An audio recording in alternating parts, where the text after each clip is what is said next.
আসসালামু আলাইকুম, সবাই কেমন আছেন? আশা করি আল্লাহর রহমতে অনেক ভালো আছেন। সো আজকে একটা নতুন ভিডিওতে হাজির হলাম সিঙ্গাপুর থেকে। আমি সেলিম।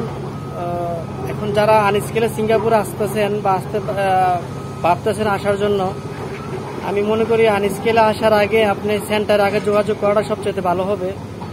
সেন্টারে বর্তমানে পরিস্থিতি কি অবস্থা তা জেনে শুনে টিচারদের সাথে আলাপ করে তারপরে আপনি ফ্যামিলিগত চিন্তা ভাবনা করে ডিসিশন নেবেন যে আপনি কি আনস্কেলে যাবেন না স্কেল করে যাবেন। স্কেল করে গেলে কতদিন সময় লাগবে টিচারদের সাথে আলাপ করবেন যে আমি স্কেল করে টোটালি কমপ্লিটে আমার কতদিন সময় লাগবে। এই জিনিসটি ট্রেনিং সেন্টারে যে সব কিছু বুঝে, মানে কোন ট্রেডে কতদিন সময় লাগতে পারে বা বা কোন ট্রেডে গেলে সিঙ্গাপুর গেলে ভালো স্যালারি পাওয়া যাবে, এগুলা বিষয় আলাপ করে সবকিছু বুঝে শুনে তারপরে ফ্যামিলিগতটা আলাপ করবেন যে আপনার কিভাবে গেলে ভালো হয়। তাহলে আপনার ফ্যামিলির কথাটা ডিসাইড করতে পারবেন যে এইভাবে না ওইভাবে।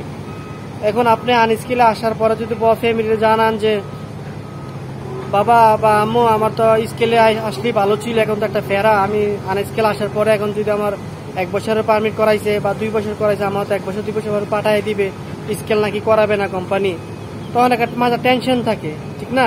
যেহেতু অনেক টাকা দিয়ে আপনি সিঙ্গাপুর আসছেন।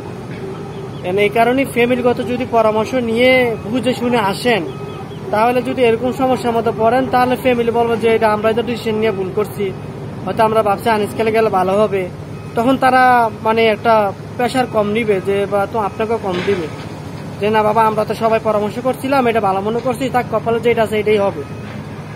তো আমার মতে আপনি এইভাবে সেন্টারে গিয়ে পরামর্শ করে টিচারদের সাথে ফ্যামিলিটা আলাপ করে, আর আত্মীয়স্বজন যদি সিঙ্গাপুর কেউ থাকে তাহলে আপনি ফাইনাল ডিসিশন নিয়ে সেন্টারে ভর্তি হবেন নাকি আনস্কেল সিঙ্গাপুর যায় ওইখানে স্কেল করবেন, তখন গিয়ে একটা ডিসাইড নিতে পারেন ফ্যামিলিগতভাবে। তো আশা করি আমার কথাটি বুঝতে পারছেন। যদি আমার কথাগুলো ভালো লেগে থাকে তো দয়া করে আমার চ্যানেলটি সাবস্ক্রাইব করেন, শেয়ার করেন, একটা কমেন্ট করে যাবেন যে কি বিষয়ে জানতে চান। সবাই ভালো থাকেন। আসসালামু আলাইকুম।